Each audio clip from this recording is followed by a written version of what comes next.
Hello guys, welcome to our channel. आज हम पढ़ रहे हैं क्लास 12th का पॉलिटिकल साइंस का चैप्टर 2 दो ध्रुवीयता का अंत। तो चलिए बिना किसी देरी के शुरू करते हैं। सबसे पहले दो ध्रुवीयता का अर्थ वह व्यवस्था है जिसमें दो महाशक्तियों का अस्तित्व होता है तथा जिनकी क्षमताएं प्राय तुलनात्मक होती है, वह उसे दो ध्रुवीय का। जो ये दो महाशक्तियाँ कौन सी हैं? एक तो यूएसए है और दूसरा है यूएसएसआर। ये दो महाशक्तियाँ थीं जो अस्तित्व में आई थी शीत युद्ध के दौरान में। यह एक ऐसी व्यवस्था है जिसमें दो विरोधी अथवा प्रतिपक्षी राज्य या ब्लॉक होते हैं जो एक दूसरे को अपना शत्रु समझते हैं। ये दोनों अलग अलग थे और ये एक दूसरे को अपना शत्रु समझते थे, दुश्मन समझते थे। दोनों एक दूसरे को अपनी सुरक्षा के लिए खतरा मानते थे। यूएसए वाले यूएसएसआर को अपने लिए खतरा मानते थे और यूएसएसआर वाले यूएसए को अपना खतरा मानते थे। शीत युद्ध के दौरान दो ध्रुवीय विश्व की उत्पत्ति हुई थी। एक केमिकल नेतृत्व अमेरिका के हाथों में था और दूसरा केमिकल नेतृत्व यूएसएसआर के हाथों में था। लेकिन साम्यवादी केमिकल विघटन के साथ ही दो ध्रुवीयता का अंत हो गया था। तो बाद में यूएसएसआर का अंत हो गया था और फिर यूएसए बच गया था, तो दो ध्रुवीय का अंत हो गया था। फिर अगला हमारा बर्लिन की दीवार। बर्लिन की दीवार पूंजीवादी दुनिया और साम्यवादी दुनिया के विभाजन का प्रतीक थी। जो बर्लिन की दीवार थी वो पूंजीवादी दुनिया कौन सी है? यूएसए है। और जो साम्यवादी दुनिया है वो यूएसएसआर है। इनके विभाजन का प्रतीक थी बर्लिन की दीवार। 1961 में बनाई गई थी और यह पश्चिमी बर्लिन को पूर्वी बर्लिन से अलग करती थी। 150 किलोमीटर से ज़्यादा लंबी थी ये दीवार और 28 वर्षों तक खड़ी रही थी और आखिर में इसे 9 नवंबर 1989 को यहाँ की आम जनता द्वारा गिरा दिया गया था। फिर अगला है CIS की फुल फॉर्म है कॉमनवेल्थ ऑफ इंडिपेंडेंट स्टेट्स, मतलब स्वतंत्र राज्यों का राष्ट्रकुल। यह सोवियत संघ के विघटन के बाद 15 गणराज्यों का संघ बना था, मतलब सोवियत संघ का अंत हो गया था।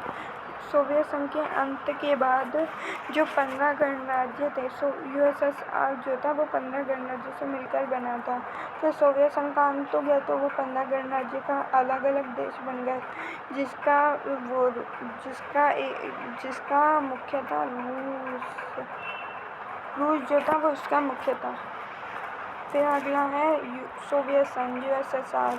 1917 की रूसी बोल्शेविक क्रांति, जिसे रूसी क्रांति भी कहते हैं।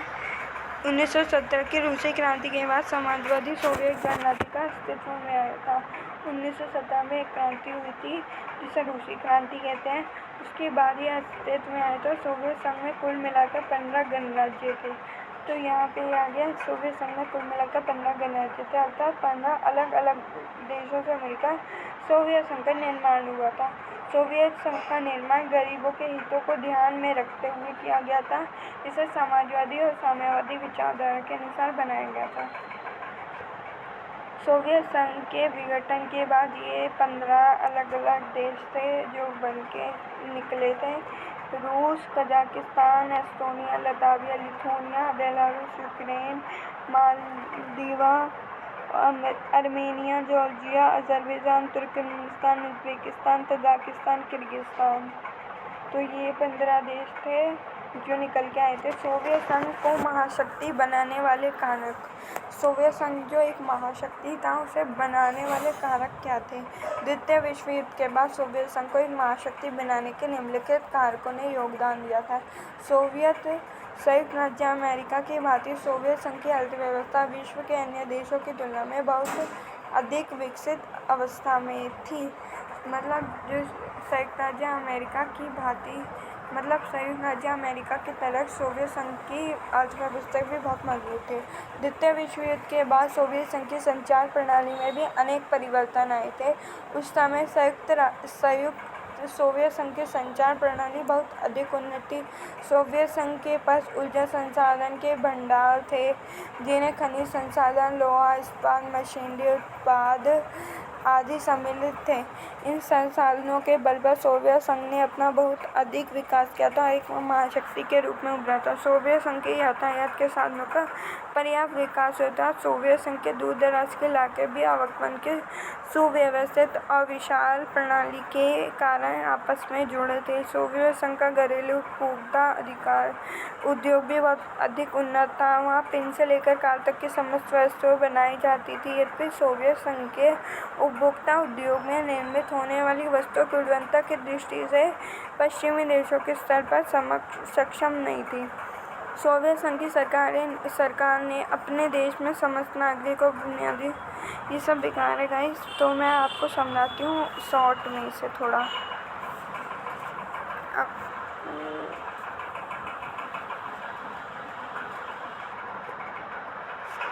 सोवियत संघ की अर्थव्यवस्था थी जो अमेरिका की तरह बहुत मजबूत थी। दूसरे विश्व युद्ध के बाद सोवियत संघ की संचार प्रणाली में भी अनेक परिवर्तन आए थे और उस समय सोवियत संघ की संचार प्रणाली बहुत अधिक उन्नत थी। उसके पास विशाल ऊर्जा भंडार थे, खनिज भंडार थे, लोहा इस्पात, मशीनरी उत्पाद बहुत अधिक विकसित थे। ये सब सोवियत संघ के यातायात के साधन भी विकसित थे और दूर-दराज के आवागमन की बेहतर शर्तें थी ताकि दूसरे देश आपस में जुड़े हुए थे। सोवियत संघ का घरेलू उपभोक्ता उद्योग भी बहुत मजबूत था। वहाँ पेन से लेकर कार तक की वस्तुएं बनाई जाती थी। मतलब वो पेन से लेकर कार तक हर चीज़ अपने देश में बनाता था, किसी और देश से नहीं लेता था कोई वस्तु।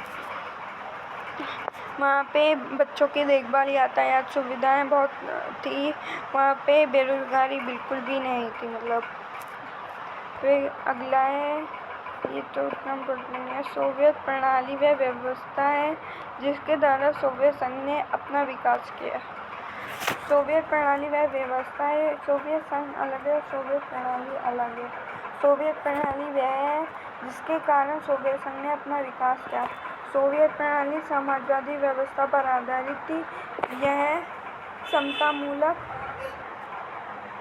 प्रणाली समतामूलक समाज और समाजवाद के आदर्शों पर आधारित थी। यह निजी संपत्ति की संस्था का विरोध करती थी।